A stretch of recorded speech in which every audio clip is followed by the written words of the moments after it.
Fala fiel, bem-vindos a mais um vídeo do canal Timão na Teoria, o melhor e mais desconhecido canal especializado em Corinthians da internet. O meu nome é Diego Parente e hoje nós vamos falar sobre a contratação do Caçares, que foi fechada aí de terça para quarta-feira de manhã, e nós vamos fazer uma análise desse jogador, porque foi uma contratação polêmica, né? Inclusive foi uma contratação que já era pensada no Corinthians há algum tempo, mas muita gente era contra pelo histórico do jogador. E nós vamos falar sobre isso, né? É uma boa realmente a contratação do Caçares?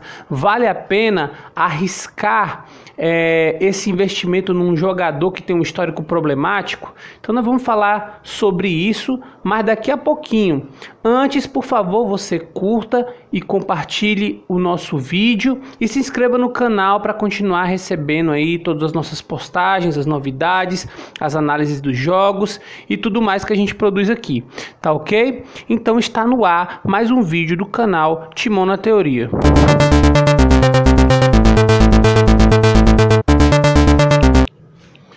Pois bem, minha gente, o Corinthians fechou a contratação do Caçares, que é um jogador equatoriano de 28 anos. Eu gosto sempre de dizer a idade porque a fase em que o jogador se encontra na carreira é sempre importante para a gente fazer uma avaliação dele, né? Então o Caçares é um jogador que está com uma idade que eu considero muito boa, né? A maioria dos especialistas consideram essa idade de 27, 28, 29 anos o momento em que o jogador está no seu auge físico e psicológico, né?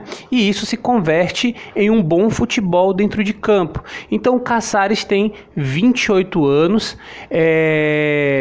e é um jogador que está nesse momento de amadurecimento, pelo menos de forma teórica, né? De forma teórica.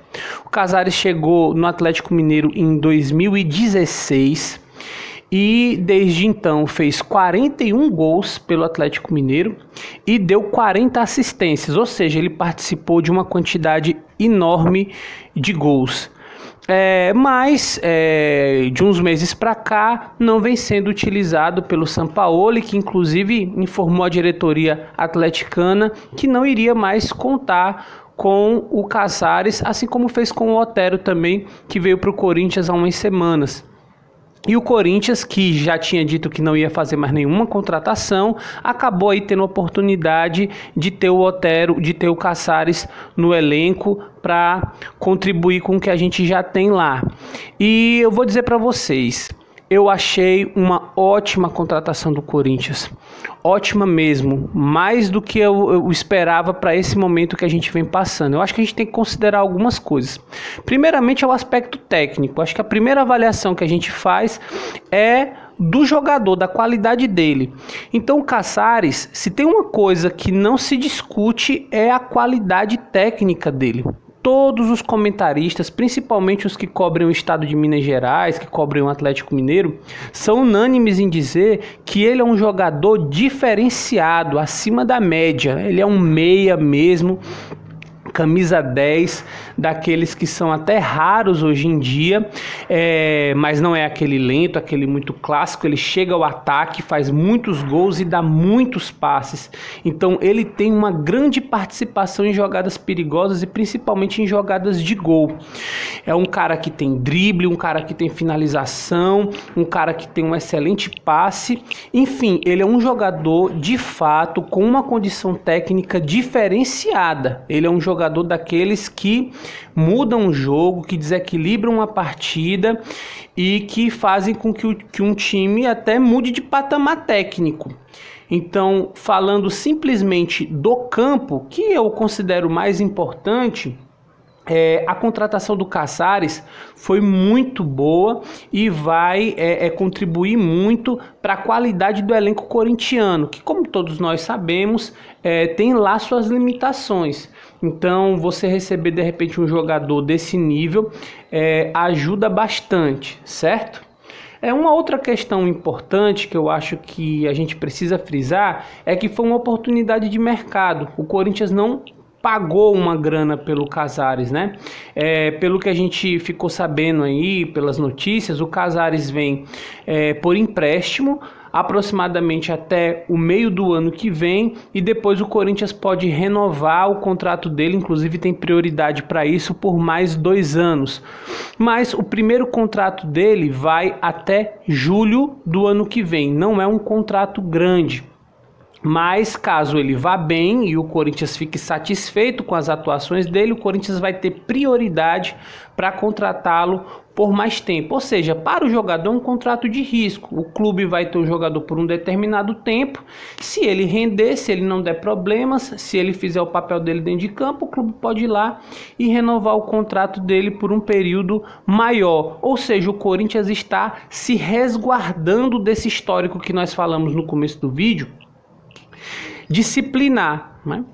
Que é o grande problema do Otero, que é a grande questão quando você vai contratar um jogador como esse. É um dilema, né? Ou será que é bom ou é ruim trazer um jogador que tem qualidade técnica, mas que de repente pode causar problemas disciplinares, às vezes ter problemas com outros jogadores em razão disso, faltar treinos e tudo, tumultuar o ambiente e às vezes não dar um retorno técnico, né? Em razão desses problemas, por ficar de fora de partidas e sofrer punições e tudo mais, né? Gente, eu acho que tem primeiramente assim um princípio básico da vida. Às vezes a gente precisa arriscar mesmo. A gente não tem como ter certeza de tudo que a gente vai fazer. Futebol não é uma coisa matemática, não tem como a gente prever que um jogador vai ser contratado e que com certeza ele vai ter um rendimento e uma boa passagem pelo clube. É claro que você pode minimizar o quanto for possível as dúvidas, mas às vezes é necessário você fazer, né, uma jogada de risco, né, ser um pouco mais ousado. E eu acho que o momento do Corinthians está para isso. O Corinthians tem os seus problemas, não tem grana para contratar e de repente aparece uma oportunidade de você ter um jogador que é problemático, mas que tem uma condição técnica, como a gente já falou aqui, extra série, né, acima do normal. Então eu acho que vale o Corinthians correr esse risco, porque se der certo o ganho é muito grande, então essa ousadia para tudo na vida às vezes faz bem. E eu acho também que tem uma coisa que o jogador às vezes se adapta e se identifica mais ou menos com determinados clubes.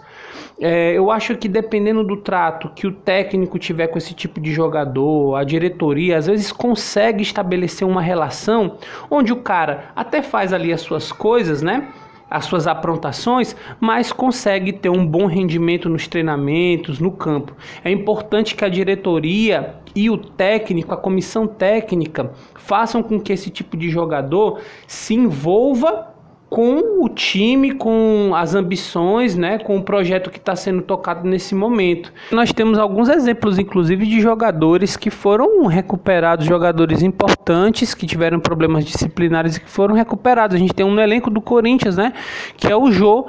O Jô foi um jogador que durante anos e anos deu muitos problemas para os seus clubes, atraso em treino, bebedeira, ficava fora de forma e se envolvia em problemas em festas e era multado no condomínio porque fazia festas e incomodava os vizinhos e tudo mais. E o Jô de repente chegou no Corinthians absolutamente desacreditado, mudou a sua postura completamente e deu um retorno técnico muito grande, principalmente em 2017, quando o Corinthians foi campeão brasileiro. Ele foi artilheiro do campeonato. Eu acho que foi uma ótima contratação do Casares, e a gente espera que ele melhore aí o futebol do Corinthians, porque a gente está precisando bastante, certo? Então, pessoal, sobre o Casares é isso. A gente volta depois com um vídeo sobre o jogo entre Corinthians e Sport. Vamos fazer uma análise bem criteriosa desse jogo. Espero que a gente ganhe e possa fazer uma análise muito positiva. E até lá, mais uma vez, por favor, curta o vídeo, compartilhe e se inscreva no nosso canal para você continuar recebendo todos os nossos conteúdos, certo? Pois então, até a próxima. Valeu!